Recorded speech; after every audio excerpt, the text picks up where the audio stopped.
वरसगाव बोट club Panshet इथे आपण आलो आहेत. म्हणजे तुम्ही जर सिंहगड आलात आणि गर्दी खूप असते तिथे कंटाळलात, थोडं पुढे यायचं, एक 20 किलोमीटर आणि पानशेत डॅम.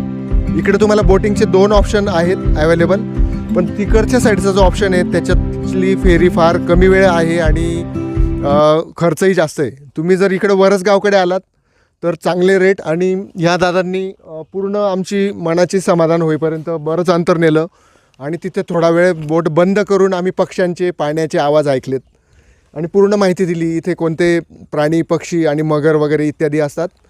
तसंच यांची एक ट्रिप आहे ती इथून लवासाला, तर साधारण 7,000 ते 8,000 खर्च त्यांनी सांगितला आहे आणि 1 ते 1.5 तासात स्लो बोटने आणि 15 ते 20 मिनटात फास्ट बोटने हे नेतात लवासा सिटीला. तर खूप छान वाटलं आम्हाला. पूर्ण भरलेलं आहे पानशेत 100%. तुम्ही येऊ शकतात आणि इथं हा अनुभव घेऊ शकतात. यांचं स्वतःचं बोट बनवण्याचं टेक्निक आहे, त्याची तुम्ही इथे माहिती घेऊ शकतात आणि खाऊ पिऊ शकतात वगैरे वगैरे. आपल्याला काय सांगायचं आहे? माझं नाव प्रमोद पासेलकर, वरसगाव बोटिंग क्लब पानशेत. आणि तुम्ही पर हेड किती घेतात तरी? पर हेड स्लो बोटला 150 पर पर्सन असतात, स्पीड बोटला 250 पर पर्सन असतात. सिंगल वॉटर स्कूटर आहे तिला 250 पर पर्सन आहे.